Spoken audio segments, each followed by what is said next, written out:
আজ সারা পৃথিবীতে অশান্তির আগুন দাও দাও করে জ্বলছে। টেন্ডারবাজি, চাঁদাবাজি, সন্ত্রাস, নৈরাজ্য, মারামারি, হানাহানি, কাটাকাটি, খুন খারামি, জিনা, ব্যভিচার, ধর্ষণ এত গুরুতর আকারে ধারণ করেছে। শুধুমাত্র চাঁদা না দেওয়ার কারণে একটা জীবিত মানুষ আর একটা জীবিত মানুষকে পাথর নিক্ষেপ করে দুনিয়া থেকে বিদায় করে দেওয়া হচ্ছে। কেন আজ অশান্তি, কেন আজ অশান্তি? এটা নিয়েই কোরআনের মাহফিল। সম্মানিত ভাইরা, আমি এই জায়গায় বসেছি, আল্লাহি আল্লাহর কসম দিয়ে বলতেছি, আমি কোনো দলের রাজনীতি করার জন্য এই জায়গায় বসি নাই। আমরা চাই কোরআন এবং হাদিস দিয়ে আলোচনা করতে, বলেন ঠিক কিনা? তো সম্মানিত ভাইরা, আমি শুরুতে ছোট্ট একটি গল্প বলে আমি আমার মূল আলোচনা শুরু করতে চাই, যদি আপনাদের অনুমতি পাই। সম্মানিত ভাইরা, এক দোকানদারের এক কর্মচারীর নাম ছিল ইসলাম। চিল্লায় বলেন নাম কি? এই দোকানদারের সুন্দরী রূপসী একটা মেয়ে ছিল, নাম তার শান্তি। চিল্লায় বলেন নাম কি? ইসলাম যেখানে শান্তি। এই দোকানদারের বুঝতে বাকি রইল না, দোকানদারের কর্মচারী ইসলাম আমার মেয়ের সাথে প্রেম করে, ভালোবাসা করে, মুহাব্বত করে। দোকানদার ইসলামকে ডাকলো, ডেকে রশি দিয়ে বাঁধে আর গিরিতে গিরিতে পিটায়। শুধু তাই না, শেষ পর্যন্ত ইসলামের চাকরিটা দিল ক্যান্সেল করে। ইসলাম মনে মনে কয়, এই ডিজিটাল যুগে শুধুমাত্র প্রেম করার অপরাধে আমার চাকরিটা দিলে ক্যান্সেল করে, তারা 2 দিনের ভিতরে তো শান্তিকে আমি ঘর ছাড়া করব। এখন ইসলাম গোবিন্দগঞ্জ বাজারে যে ফোনটা কানে নিয়ে বলছে, হ্যালো শান্তি, তুমি কোথায়? বলে আছি তো বাসায়। বলে তুমি খুব দ্রুত চলে আসো, আমি তোমাকে নিয়ে শান্তিতে ঘর করতে চাই।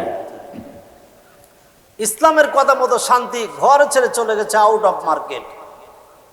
এই দোকানদার সারা দিন দোকানদারি করার পর রাত্রে বেলায় যখন বাসায় আসছে, এসে দেখে বাসার সকল আসবাবপত্র ঠিক আছে, শুধু শান্তি নাই। চিল্লায় বলেন কি নাই? এখন দোকানদার কান্নাকাটি শুরু করে দিয়েছে, কি ব্যাপার, আমার শান্তি নাই, শান্তি নাই। দোকানদারের কান্নাকাটি শুনে এলাকার লোকজন সকলেই ঐক্যবদ্ধ হয়ে ডাক দিয়ে বলছে, ও দোকানদার, তুমি কেন কাঁদো? বলে আমার শান্তি নাই, শান্তি নাই। এলাকার লোকজন ডাক দিয়ে বলছে, আচ্ছা বুঝলাম তোমার শান্তি নাই, তার আগে বলো তোমার দোকানের কর্মচারী ইসলাম কোথায়? বলে তাকে তো আমি পিটিয়ে করেছি বিদায়।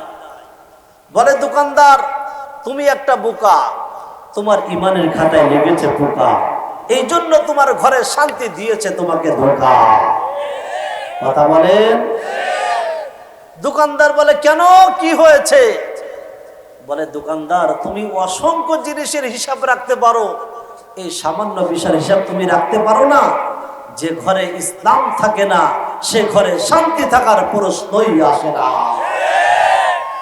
আজ ইসলাম আছে টুপিতে, ইসলাম আছে দাড়িতে, ইসলাম আছে পাঞ্জাবিতে, ইসলাম আছে পাগড়িতে। যে ভূখণ্ডে কোরআনের আইন দিয়ে দেশ চালানো হয় না, ভারতের আইন দিয়ে দেশ চালানো হয়, আমেরিকার আইন দিয়ে দেশ চালানো হয়, ইহুদি নাসারা খ্রিস্টান বৌদ্ধদের আইন দিয়ে দেশ চালানো হয়, আমার তো মন বলে সে দেশে শান্তি থাকার প্রশ্নই আসে না। সম্মানিত ভাইরা, বলেন তো, যদি আমরা শান্তি পেতে চাই, একটা জিনিসের নিকট আসা লাগবে, বলেন তো তার নাম কি? সবাই বলেন কোরআন। এই কোরআনের নিকট আসতে রাজি আছেন তো ইনশাআল্লাহ? হ্যাঁ। সম্মানিত ভাইরা, কি আলোচনাকে বন্ধ করে দিব ভাই? ভাই আশা করতেছি এবার আলোচনা আমি মূল ধাপে চলে যাব, আশা করতেছি আপনাদের ভালো লাগবে। তবে আমি মাহফিল কর্তৃপক্ষকে বলেছিলাম, যেহেতু আগামীকাল মাহফিল আছে, যেহেতু আপনাদের 2 দিন আপনাদের কষ্ট হয়ে যাবে, আজকের একটু সংক্ষিপ্ত করার দরকার ছিল, আগেই প্রধান বক্তা উঠানোর দরকার ছিল, আগামীকাল একটু লেট করতে পারতো। তবে আমি বেশিক্ষণ আলোচনা করব না, একেবারে অল্প সময়, আধা ঘন্টা করলে চলবে ইনশাল্লাহ। তবে খুব মনোযোগ ভাই। আচ্ছা, আমার সাথে মুনাজাত করে আমরা একসাথে বাসায় চলে যাব। কারা কারা একটু হাত তুলে আল্লাহকে দেখায় দেন তো। লিল্লাহি তাকবীর, লিল্লাহি তাকবীর।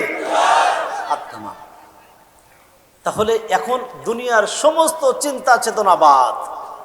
দুনিয়ার কোথায় আওয়ামী লীগ, কোথায় বিএনপি, কোথায় জামাত ইসলাম, সব বাদ। আমাদের একটাই মাত্র দল। বলেন তো কিসের দল? সবাই বলেন। হ্যাঁ, এবার আলোচনা। এক নম্বর হলো ইউহিব্বুকুমুল্লাহ।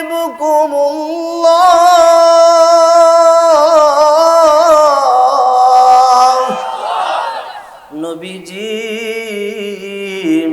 আপনার উম্মত যদি আপনাকে অনুসরণ করতে পারে, অনুকরণ করতে পারে, আমি আল্লাহ তাআলা এক নাম্বার যে জিনিসটা দিব, আমি আল্লাহ তাআলা আপনার উম্মত দিগকে আমি নিজেই ভালোবাসবো। চিৎকার করে বলেন আল্লাহু আকবার। দুই নাম্বার হলো ওয়ায়াগফির লাকুম যুনুবাকুম। নবীজি, আপনার উম্মত যদি আপনাকে অনুসরণ করতে পারে, দুই নাম্বার যে জিনিসটা আমি দিব, আমি আল্লাহ তাআলা আপনার উম্মত দিগকে যত গুনাহ করবে, আমি আল্লাহ তাআলা আপনার উম্মত দিগকের সমস্ত গুনাহগুলো মাফ করে দিব।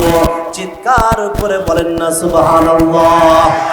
আল্লাহু গফুরুর রহিম, আমি ক্ষমাশীল আর দয়ালু। চিৎকার করে বলেন না আল্লাহু আকবার। সম্মানিত ভাইরা, এবার আমি আপনাদের কাছে একটি প্রশ্ন করতে চাই। যদি আমার আল্লাহ তাআলা, যদি আমরা রসুলকে অনুসরণ করি, অনুকরণ করতে পারি, আমার আল্লাহ তাআলা যদি আমাদের জীবনের গুনাহগুলো মাফ করে দেয়, আর আল্লাহ তাআলা যদি আমাদেরকে ভালোবাসে, তাহলে আমাদের কি কোনো চিন্তা আছে? কোনো পেরেশান আছে? কোনো ভয় আছে? না না, কোনো ভয় নাই। শর্ত হলো একটি, ফাত্তাবিউনি, রসুলকে অনুসরণ করা। কথা বলেন, কথা ঠিক কিনা? আমার ভাইজান, আমার বন্ধুগণ, শর্ত হলো একটি, রসুলকে অনুসরণ করা। জোরে বলেন, কাকে অনুসরণ করতে হবে? এখন যুবকরা তো অনুসরণ করে, অনুকরণ করে নায়ক শাকিব খানকে। কথা বলেন। এখন যুবকরা তো অনুসরণ করে, অনুকরণ করে ভালোবাসে নায়ক মান্নাকে। এখন তো বর্তমান যুবকরা তো অনুসরণ করে, অনুকরণ করে ভালোবাসে নায়ক সালমান শাহকে।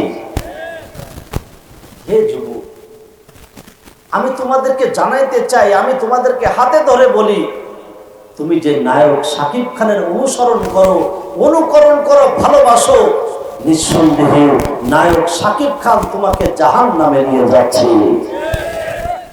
এখন প্রশ্ন আসতে পারে, হুজুর, নায়ক শাকিব খান, নায়ক সালমান শাহ, নায়ক মান্না আমাদেরকে জাহান্নামে নিয়ে যাচ্ছে, আপনি কোরআনের কথা বললেন না, হাদিসের কথা বললেন না, আপনি কিভাবে বললেন?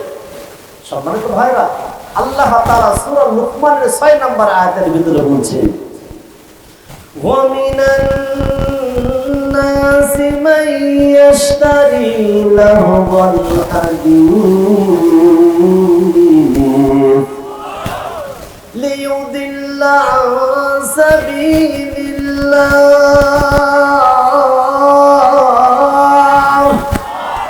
বিগাইরি ইলমিন ওয়া ইয়াত্তাখিযাহা হুজুওয়া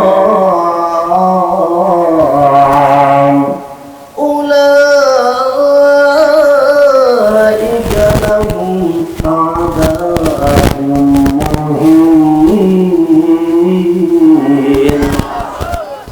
আমার আল্লাহ তাআলা ডাক দিয়ে বলে, বান্দা, যারা ইসলাম থেকে মানুষকে আলাদা করতে চায়, গানের মাধ্যমে, নাটকের মাধ্যমে, ছায়া ছবির মাধ্যমে যারা মানুষকে আলাদা করতে চায়, তাদের জন্য আমি যন্ত্রণাদায়ক জাহান্নামের ভিতরে আগুনের ব্যবস্থা করে রেখেছি।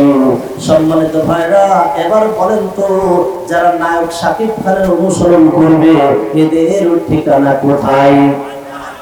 আরো জোরে বলেন। শুধু যুবকদের কথা কি বলবো, বর্তমানের মা বোনরা আছে, আছে, মা বোনদের সম্পর্কে একটু আলোচনা করার দরকার। কারণ তারাই ছিল এদেশের সরকার, আর সংসারটা জ্বালাইয়া পড়াইয়া করেছে সরকার। কথা বলেন। অনেক যুবতী ওই জায়গায় বসে আছে, যে যুবক যুবতী অনেক মা বোন ওই জায়গায় বসে আছে, অনেকেই আছে শাকিব খানের কিরাস। কথা বলেন ঠিক কিনা? তো সম্মানিত ভাইরা,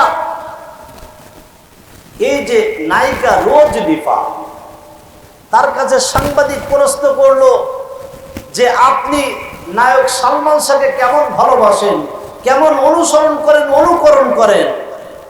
তখন নায়িকা রোজ দীপা ডাক দিয়ে বলছে, নায়ক সালমান শাহ যখন ছবি করে তখন আমার জন্মগ্রহণ করি নাই, আমি তখন দুনিয়ার উপরে আসি নাই, কিন্তু আমি নায়ক সালমান শাহকে এত ভালোবাসি, আমি তার জন্য প্রেম ভালোবাসা করি নাই, জীবনে বিবাহ করি নাই, আমি নায়ক সালমান শাহকে ভালোবাসি। চিৎকার করে বলেন নাউজুবিল্লাহ। আমারও তো মন বলে, নায়িকা রোজ দীপা সালমান শাহকে যতটুকু ভালোবাসে, অনুসরণ করে, অনুকরণ করে ভালোবাসে, এর থেকে 50% যদি আমার আল্লাহ এবং রসুলকে ভালোবাসতো, আমার তো মন বলে মরে যাওয়ার সাথে সাথে জান্নাতের 8টা দরজা, যে কোনো দরজা দিয়ে জান্নাতে প্রবেশ করতে পারত। এইভাবে যুবক যুবতীদের কথা কি বলবো, যদি বলতে যাই 1 ঘন্টা সময় লাগবে। একটা গানের মাধ্যমে বলতে চাই, যুবকরা বলতে পারবে আমার সাথে? দেখতে অধিকাংশ যুবক। তাহলে বলো, আল্লাহ আল্লাহ রে কোন দুনিয়ায় পাঠাইলা আমারে, বলো আল্লাহ আল্লাহ রে কোন দুনিয়ায় পাঠাইলা আমারে। বর্তমানের ফুলা মাইয়া সমান সমান বাপ, লম্বা চুল কাটিয়া মাইয়া মাথায় লাগাই ক্যাপ। আর আপনাদের অঞ্চলে তো নাই, মেয়েরা চুল কাটে না, আছে? তাহলে কথা বলতে হবে, বর্তমানের ফুলা মাইয়া সমান সমান বাপ, লম্বা চুল কাটিয়া মাইয়া মাথায় লাগাই ক্যাপ। আল্লাহ আল্লাহ রে কোন দুনিয়ায় পাঠাইলা আমারে। জিন্সের প্যান্ট শার্ট পরিয়া রাস্তা দিয়া যায়, পুলানা মাইয়া তার চিনা বড় দায়। আল্লাহ আল্লাহ রে কোন দুনিয়ায় পাঠাইলা আমারে। হিন্দি গানের টান মারিয়া রাস্তা দিয়া যায়, কারো কারো কারো কারো সুরে আবার বুকটা ফাইটা যায়। বুকফাটা মমতা যার কোথায়? তোমাকে তো বাংলাদেশের লোক খুঁজতেছে।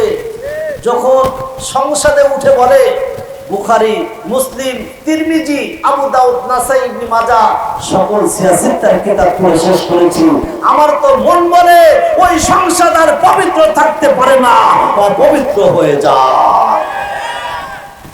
সম্মানিত ভাইরা, ওই সংসদ হচ্ছে আমাদের টাকা দিয়ে তোমরা সংসদ চালাও, এরপরে আমাদের উপরে তোমরা আইন প্রয়োগ করো।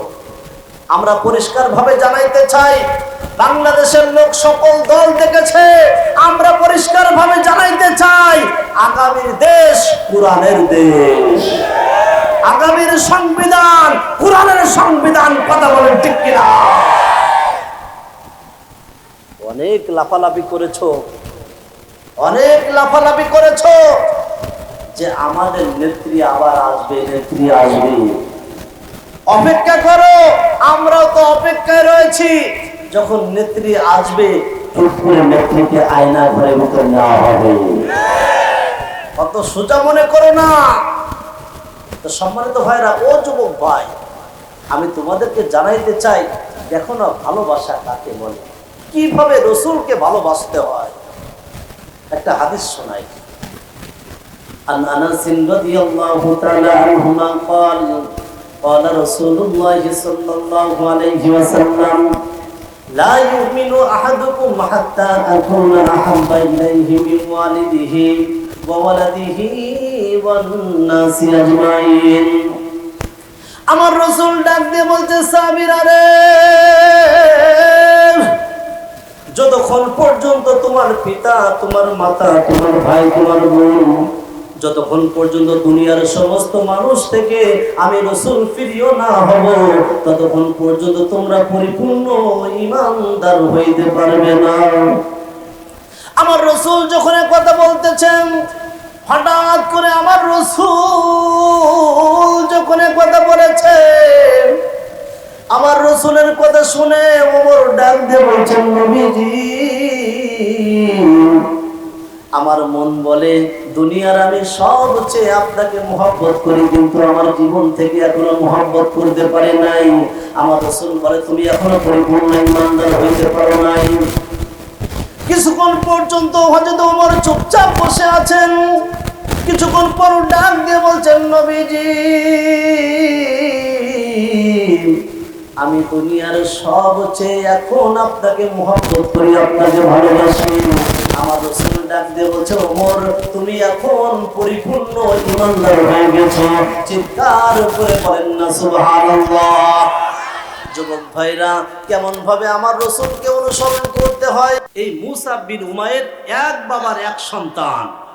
এই জায়গায় আপনাদের ভিতরে কেউ এক বাবার এক সন্তান আছেন? একটু হাত উঁচা করেন তো। এক বাবার এক সন্তান, মাশাআল্লাহ, হাত নামান।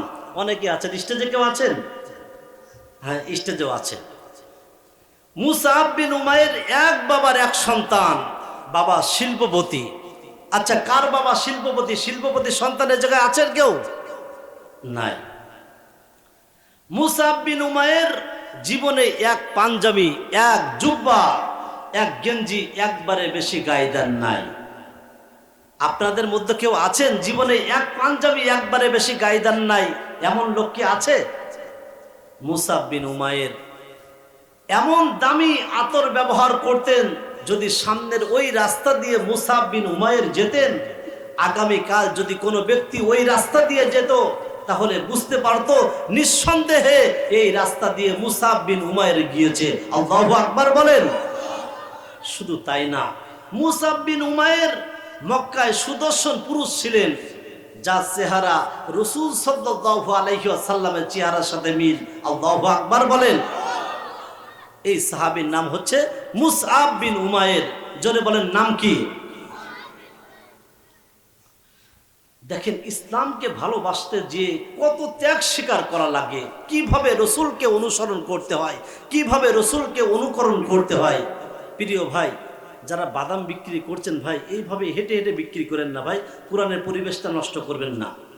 এই মুসাব বিন উমাইর আল্লাহ রাসূল সাল্লাল্লাহু আলাইহি ওয়াসাল্লামের প্রিয় সাহাবী, কিন্তু এখনো ইসলাম ধর্ম গ্রহণ করেন নাই, কোরআন পড়েন নাই, মুসলমান হন নাই।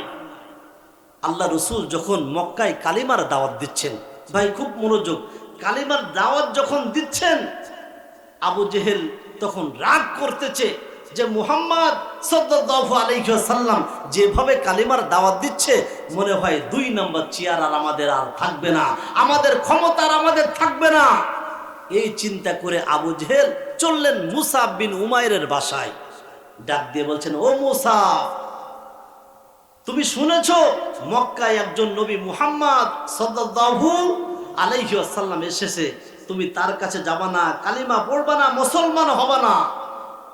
মুসাব বিন উমাইর চিন্তা করলো যে মক্কায় বড় লিডার আবু জেহেলের মতো লোক আসছে, যে নবী মুহাম্মদ আসছে মক্কায়, কেমন ব্যক্তি আমি একটু দেখতে চাই। দেখেন না, বাংলাদেশে যখন শেখ হাসিনা প্রধানমন্ত্রী ছিল, তখন কোরআনের মাহফিলে 144 ধারা মামলা দায়ের ছিল। কথা বলেন। কিন্তু তখন কোরআনের মাহফিলে কিন্তু লোকজন কম ছিল না, বেশি ছিল। আর এখন মাহফিলে কিন্তু কোনো অনুমতি নেওয়া লাগে না, 144 ধারা মামলা নাই, এরপরেও কোরআনের মাহফিলে লোক অনেক কম। কথা বলেন ঠিক কিনা?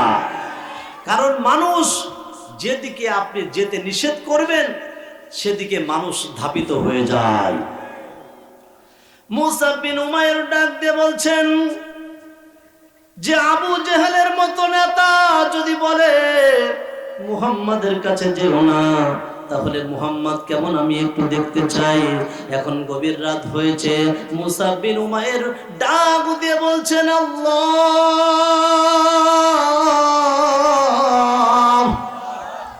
মালিক। আবু জেহেল বলে মুহাম্মাদের কাছে যাওয়া যাবে না। এখন গভীর রাত্রে বেলায় মুসাব বিন উমাইর চললেন রাসূলের দরবারে, যে দেখে আমার রাসূল কুরআন তেলাওয়াত করতেছে, চিৎকার করে বলেন আল্লাহু আকবার। মুসাব বিন উমাইর রাসূল সাল্লাল্লাহু আলাইহি ওয়াসাল্লামের কুরআন তেলাওয়াত শুনতেছেন। দূর থেকে যখন শুনতেছে মন ভরে না, মন ভরে না। আবার দ্বিতীয় দিন রাত্রে বেলায় আবার চললেন রাসূলের দরবারে, কিন্তু শুনে মন ভরতেছে না। আবার তৃতীয় দিন যখন রাত হয়েছে, আমার রাসূলের দরবারে চললেন, ডাক দিয়ে বলছেন, ইয়া রাসূলুল্লাহ, আমি দূর থেকে কোরআন শরীফ শুনি কিন্তু আমার মন ভরে না। আমার রাসূল ডাক দিয়ে বলছে, মুসা, তাহলে কিভাবে তোমার মন ভরে? মুসাব ডাক দিয়ে বলছেন, নবীজি, আমি যখন কোরআন শরীফ শুনি তখন আমার মন ভরে যায়। আমার রাসূল ডাক দিয়ে বলছে, মুসাব, তাহলে আমি কি তোমাকে একটি প্রস্তাব দিতে পারি? তুমি কি গ্রহণ করবা? মুসাব ডাক দিয়ে বলছেন, নবীজি, আপনি আমাকে প্রস্তাব দিবেন, আমি গ্রহণ করব না, এটা তো হতে পারে না। ইয়া রাসূলুল্লাহ, আপনি শুধু অনুমতি দেন, আমি কি করব আমি তাই গ্রহণ করব। আমার রাসূল ডাক দিয়ে বলছে, মুসাব, আমার হাতটা বাড়াইয়া দিলাম, তোমার রহমতের হাতটা বাড়িয়ে দাও, তোমার হাতটা বাড়াইয়া দাও, আর বাড়াইয়া আমি তোমাকে কালিমা পড়াইয়া মুসলমান বানাইতে চাই। মুসাব ডাক দিয়ে বলছেন, নবীজি, আপনি আমাকে দাওয়াত দিয়েছেন, আমি গ্রহণ করব না, এটা তো হতে পারে না। আমার হাতটা বাড়াইয়া দিলাম, আপনার রহমতের হাতটা বাড়াইয়া আপনি আমাকে কালিমা পড়াইয়া আপনি আমাকে মুসলমান বানায়া দেন। আমার রাসূল ডাক দিয়ে বলছে, মুসাব, তুমি এখন মুসলমান হয়েছো। যুবক ভাই আমার, কোনো দিকে নজর নাই, গভীর রজনী হয়ে যাচ্ছে, আর মাত্র 5 থেকে 10 মিনিট। এবার মুসাব বিন উমাইর ডাক দিয়ে বলছেন, ইয়া রাসূলুল্লাহ, আমি কালিমা পড়ে মুসলমান হয়েছি, এখন আমার কাজ কি?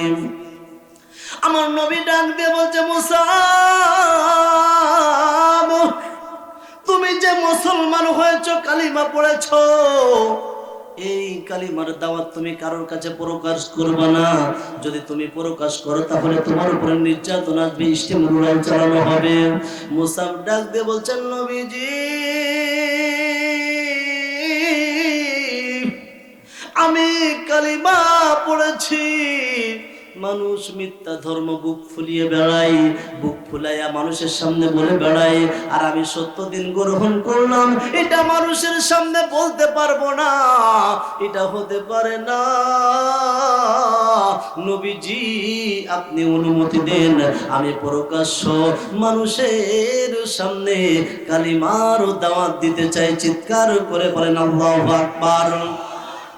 মুসা ভেবে চললেন নিজ বাসায়, ডাক দিয়ে বলছে, মা,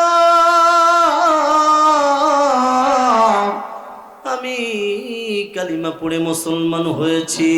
মা ডাক দিয়ে বলছে, মুসাব, কি সর্বনাশ করেছো? কেন কালিমা পড়েছো? কালিমা বন্ধ করে দাও, ইসলাম থেকে তুমি আলাদা হয়ে যাও। মুসাব ডাক দিয়ে বলছে, মা, আমি যে কালিমা গ্রহণ করেছি, এই কালিমার জন্য যদি আমার জীবন দেওয়া লাগে, আমার শহীদ হওয়া লাগে, যদি আমার দুনিয়ার সমস্ত অর্থ সম্পদ ছাড়া লাগে, মা, আমি সবকিছু ছেড়ে দিব, তারপরেও আমি কালিমা থেকে আলাদা হব না। এবার মা কি করলো? মা তো ইহুদি। এ যুবক ভাই আমার, যখন মুসাবে কথা বলেছে, মুসাবকে ঘরের ভিতরে বন্দি করে রেখেছে। একদিন পার হয়ে যায়, 2 দিন পার হয়ে যায়। হে যুবক ভাই, এইভাবে 7টা দিন যখন পার হয়ে যায়, 7 দিন পরে দরজা খুলেছে মা। দরজা খুলে ডাক দিয়ে বলছে, সন্তান তুমি আমার দিকে তাকাও। এ সন্তান, তুমি একদিন খাবার খাও নাই, আমিও খাবার খাইনি। হে সন্তান, তুমি 7 দিন পানি খাও নাই, কোনো খাবার তুমি খাও নাই, আমিও খাইনি। তুমি আমার দিকে তাকাও সন্তান। আমি মুরব্বী মানুষ, হয়তো দুনিয়া থেকে বিদায় নিয়ে চলে যাব। সন্তান, আমি তোমার কাছে একটি আহ্বান করতে চাই, এখনো সময় আছে, কালিমা ছেড়ে দাও। মুসাব ডাক দিয়ে বলছে, মা আমি যে কালিমা গ্রহণ করেছি, এই কালিমার জন্য যদি অর্থ সম্পদ ছাড় লাগে, যদি আমার সব কিছু ছাড় লাগে, আমি সব কিছু ছাড়বো। তারপরেও আমি ইসলাম থেকে, কোরআন থেকে আলাদা হব না। চিৎকার করে বলা যাবে কি মারহাবা? এবার মা ডাক দিয়ে বলছে, সন্তান তুমি কি এই কালিমার ব্যাখ্যা বোঝো? যদি কালিমা না ছাড়ো, তোমার অর্থ সম্পদ সব কিছু ছাড়া লাগবে। মুসাব ডাক দিয়ে বলছে, মা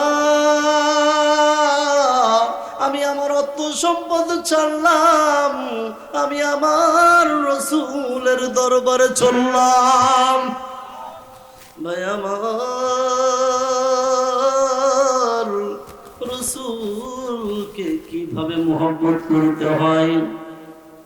এবার মুসাব চললেন, কিন্তু আমার রসুল যখন মুসাবের দিকে তাকায়, দেখে মুসাবের মুখটা শুকনা, মুখটা মলিন দেখা যায়। আমার রসুল ডাক দিয়ে বলছে, মুসাব তুমি তো সেই শিল্পপতির সন্তান, তোমার টাকা পয়সার অভাব ছিল না, কেন মুখটা শুকনা? ডাক দিয়ে বলছেন, নবীজি আমি যে ইসলাম ধর্ম গ্রহণ করেছি, ইসলাম ধর্ম গ্রহণ করার কারণে আমার মা 7 দিন বন্দি করে রেখেছে, আমার কোনো খাবার খেতে দেয় নাই। আমার রাসূল ডাক দিয়ে বলছে, মুসাব তোমার পেটে মনে হয় অনেক ক্ষুধা, তোমার খাবারের ব্যবস্থা করতেছি। মুসাব ডাক দিয়ে বলছেন, নবীজি আমি এতদিন অনেক কষ্টের ভিতরে ছিলাম, কিন্তু আপনার নূরময় চেহারার দিকে যখন তাকিয়ে আছি, আমার সমস্ত কষ্টগুলো নিবারণ হয়ে গেছে। চিৎকার করে বলেন মারহাবা। এই হলো রসুলের ভালোবাসা। এ যুবক, তুমি কি মনে করেছো যে আমি নামাজ পড়েই জান্নাতে যাব? তুমি কি মনে করেছো আমি হজ করেছি, আমি হজ করে জান্নাতে যাব? তুমি কি মনে করেছো আমি শুধু ইসলামী আন্দোলন করে জান্নাতে যাব? না, অত সোজা না। যদি আল্লাহ তাআলা আপনাকে আমাকে মাফ করে, তাহলে জান্নাতে যাওয়া সম্ভব। যদি রহম না করেন, আল্লাহ রাসূল সাল্লাল্লাহু আলাইহি সাল্লাম এই দোয়াই করতেন, আল্লাহুম্মা হাসিবনি হিসাবান ইয়াসীরা, হে আল্লাহ তাআলা তুমি আমার হিসাবটা সহজ করে দাও। মা আয়েশা ডাক দিয়ে বলছেন, ইয়া রাসূলুল্লাহ আল্লাহ তাআলা তো আপনার জীবনের সমস্ত গুনাহ মাফ করে দিয়েছেন, এরপরেও কেন আপনি এই দোয়া করেন? তখন আল্লাহ রাসূল ডাক দিয়ে বলছে, ও আয়েশা, আল্লাহ তাআলা যদি ডাক দিয়ে বলে, হে মুহাম্মদ সাল্লাল্লাহু আলাইহি ওয়াসাল্লাম আপনাকে চৈত্র মাসে আমি 1 গ্লাস পানি পান করিয়েছি, করানোর তৌফিক দান করেছি, বেশি কিছুর হিসাব দেওয়া লাগবে না, ওই 1 গ্লাস পানির হিসাব দিয়ে তুমি জান্নাতে যাও। আয়েশা রে, আমি 1 গ্লাস পানির হিসাব দেওয়ার ক্ষমতা আমি নবী মুহাম্মদ সাল্লাল্লাহু আলাইহি ওয়াসাল্লামের নাই।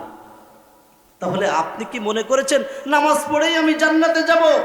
না, রসুলের মুহাব্বত থাকা লাগবে। হে যুবক, কত আমল করেছো, কত জীবনে খারাপ কাজ করেছো, হয়তো কোনোটাই আল্লাহ তাআলা ভালো কাজ কবুল করে নাই।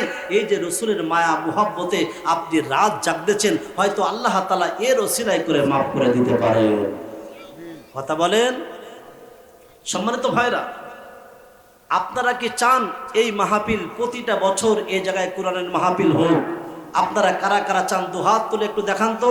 লিল্লাহি তাকবীর, লিল্লাহি তাকবীর। হাত নামান। তো প্রিয় ভাই, এই যে মাদ্রাসাটা আপনারা নিঃসন্দেহে দেখেছেন, মাদ্রাসা দেখেছেন না আপনারা? আসলে আপনাদের দোয়ায় সারা বাংলাদেশ ঘুরতেছি। তো প্রিয় ভাই, আসলে আপনি মনে করেন না যে শুধুই এই জায়গায় মাহফিল করতেছে। আলহামদুলিল্লাহ, আমাদের প্রতি মাসে প্রায় 25 থেকে 30 দিন বললেও ভুল হয় না মাহফিল হচ্ছে। তো আলহামদুলিল্লাহ, আমি তো ঘুরে ঘুরে দেখতেছি বর্তমান মাদ্রাসার অবস্থা এরকম হইতে পারে না। ভাই, অহংকার করার জন্য না, আমাকে মাফ করবেন ভাই, আল্লাহ তাআলা আমাকে মাফ করুক। প্রিয় ভাই, আমারও অল্প বয়স, আমি নিজেই, আমার ডিস্ট্রিক্ট যশোর, আমি এক সময় গরিব মানুষ ছিলাম। আল্লাহ তাআলাকে বলতাম, আল্লাহ তাআলা যদি তুমি আমাদের কখনো অর্থ সম্পদ দাও। আমার মারও দাবি ছিল যে আমার ও সন্তান, তোমার মায়ের নামে একটা মাদ্রাসা করবা। তো আলহামদুলিল্লাহ, আমি থাকি ঢাকাতে, কিন্তু যশোরে আমার মায়ের নামে 26 লক্ষ টাকা দিয়ে একটা মাদ্রাসা করেছে। আল্লাহু আকবার বলেন। আগে মাদ্রাসার পরিবেশটা সুন্দর হইলে বাচ্চারা, স্টুডেন্টরা মাদ্রাসা এমনি আসবে, কথা বলেন ঠিক কিনা? তো সম্মানিত ভাইরা, আপনারা তো চান এই মাদ্রাসা সুন্দর হোক। কারা কারা চান একটু হাত তুলে দেখান তো। লিল্লাহ